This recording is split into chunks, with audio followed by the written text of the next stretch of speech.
the reason for this burgeoning epidemics of obesity, diabetes and heart disease are many.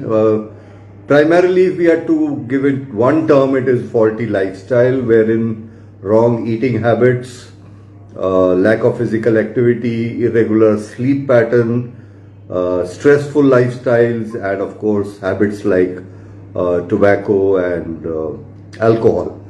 So today it is my endeavor to dispel certain myths that enshroud the question of diet and exercise, what type of food one should eat, what type of exercise, and there are several myths, and because there are so many sources of information and misinformation. So I'll try to address some of these.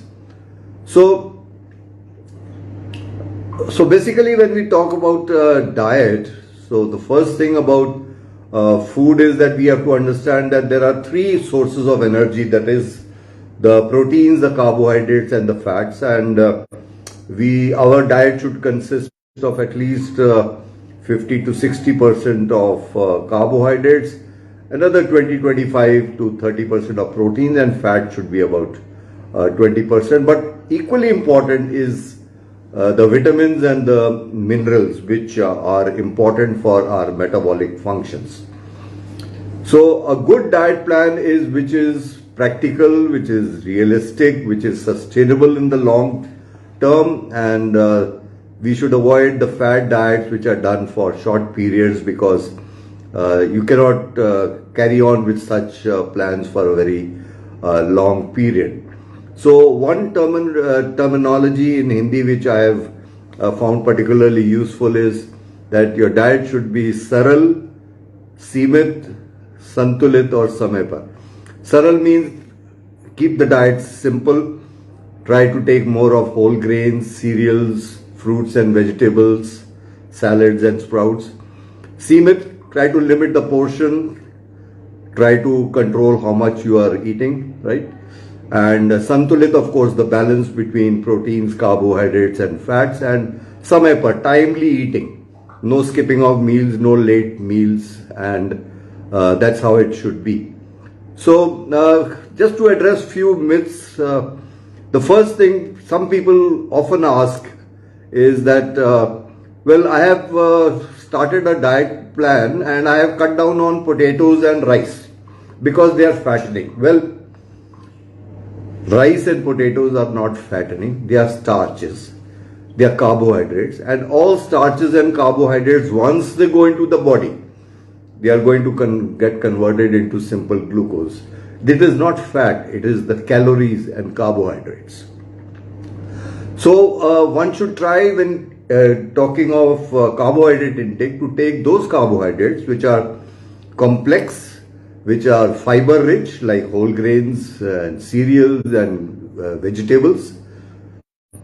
So this is how it should be, the carbohydrate should be taken. The second question people think is that desi ghee is bad and refined oils are good. Well, no oil is perfect and no oil is perfectly bad. So a good choice would be a combination of oils and cooking media. So saturated fats, maybe 1/3 like butter and cream or desi ghee. About 1/3 of monounsaturated fatty acids, like in our country we use mustard oil, rice bran oil, and of course olive oil. These days a lot of people use in their kitchens. And of course the third category, the polyunsaturated fatty acids, which we get from nuts, seeds, which we get from walnuts, and of course from seafood and fish oils. Another concept which people think is that if you have diabetes or you're overweight, you should not have fruits. Well, that's not true. Fruits, again, you can categorize into different types of fruits. For example, there are fruits which are very rich in glucose or very high glycemic index. So those are the fruits which have to be avoided. So things like grapes and mangoes and bananas, chiku, lychee should be avoided. Moreover, it should be our endeavor to avoid the fruits, the fruit juices. Take the whole fruit with the fiber, and that is always more healthy. So it is not true that fruits are totally bad for diabetics and people who are overweight. Another common myth is people think that proteins only come from animal food. That is, so they say that if you are vegetarian, so you cannot get proteins because all the protein is present in fish, eggs, chicken, and seafood. Well, again, the meats. No, that is not true. There are many sources of proteins which can be consumed by people who are vegetarian, and one must focus on things like pulses, legumes, the dals, the dairy products, yogurt, cheese, skimmed milk, and then one can take the soya proteins, so, and peas and beans. So it is not true that all the things come from, the proteins come from. Now, of course, non-vegetarian foods are rich sources of iron, calcium and protein. So maybe you can mix and match and balance the intake of both vegetarian and non-vegetarian foods. We must not forget that vegetarian foods are a very good source of minerals, vitamins, phytonutrients, and fiber, so which are lacking in the meats. So it is important that we should take the right balance of different types of food. So after the concept of nutrition, I think we can move to exercise. So again, people have a lot of question marks in front of exercise. What to do, when to do, how much to do. So let's address some of these myths. So first of all, I must define exercise. So how is exercise defined? Well, exercise is a series of repetitive movements which are performed in a very systematic manner, and the purpose is to improve health and fitness. So there are certain terms in this, right? So it is a series of repetitive movements. You do the same movement again and again in a very systematic manner, and the purpose is to improve health and fitness. There are various ways to exercise. Primarily, there are two types of exercises: the aerobic exercises or the endurance exercises, and the resistance training or the strengthening, muscle strengthening exercise. The aerobic exercises are relatively easy, you can do the brisk walking, you can do swimming, cycling, you can walk on the treadmill, and things like that. So in that you don't put too much stress on the muscle, you just do the repetitive without stretching the muscles, you do a repetitive action, right? Then there are resistance training exercises such as push-ups, cardio training, weightlifting, bench presses and all that stuff, wherein the focus is on improving in muscle strength and muscle mass, and you put a lot of strain on the muscles. Well, both type of exercises are useful, and one must strike a right balance of which exercise to do. Generally, it is recommended that about 30 or more minutes per day of aerobic exercise, at least 6 days in a week, or if possible 7, and about 15 to 20 minutes of resistance exercises, which can be done maybe 3 or 4 times in a week. Again, people have this habit of finding excuses not to exercise. So generally we say that there are 3 ways to exercise. One is the discretional exercise, right? So discretional exercise is somebody is disciplined, he has to go for the morning walk at a particular time to a particular place and does a fit. Then there are people who find that recreational exercise is better. So they want to take up a swimming, they want to take up a racket sport, they want to go to the gym or whatever.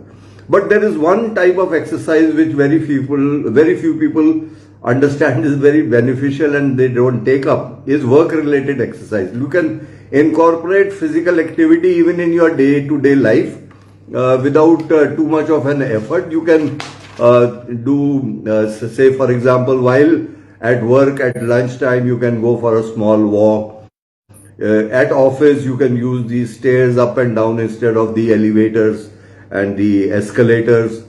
One can move from one room to the other rather than using the intercom or the telephone.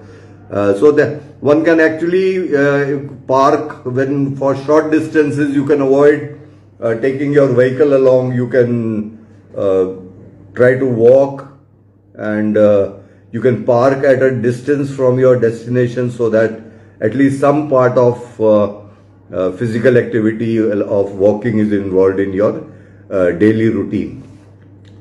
So many people, I've told you about the types of exercises and how much exercise is to be done and the ways you can do it. So again, people have a lot of questions. Like some people say that I am already so active, why should I exercise?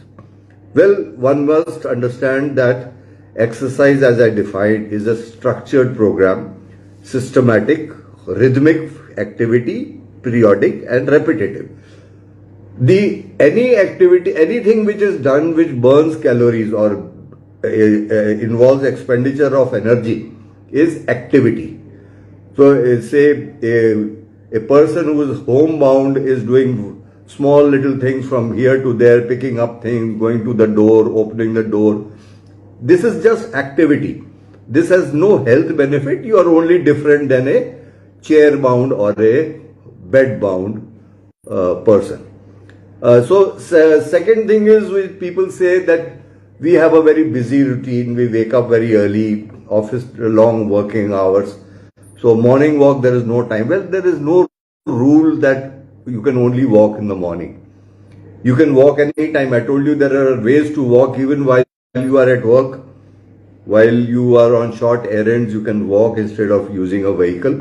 So it is not true that you can only walk in the morning.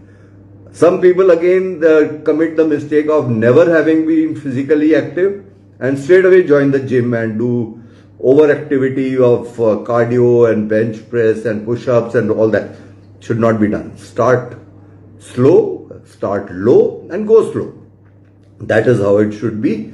One should not be too zealous to incorporate a lot of physical activity, and if there are any pre-existing diseases, one must make sure that there should be, your heart and lungs should be in good shape before you embark on a exercise program. Some people also, especially overweight people, their legs are tired, knees are paining. We tell them, well, the legs are tired and the knees are paining, that is not the reason that you should not exercise. They are paining because you have not been exercising. So I think it is a question of belief and question of priorities. So even very obese people with musculoskeletal problems can do, it's not necessary to do 40 minutes in one go. You can do 10-15 minutes and you can do it 2 or 3 times in a day. And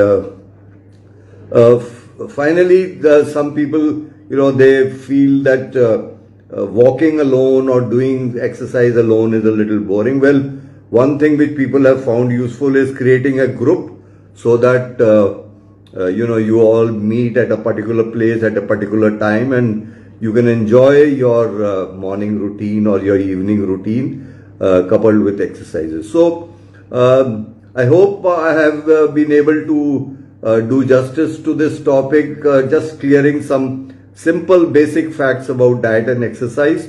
So, and of course, after diet and exercise comes things like mental relaxation, yoga and meditation, proper sleep timing, and of course, we cannot overemphasize the ill effects of overconsumption of alcohol and tobacco. Well, thank you very much for listening, and wish you all the best. Good health.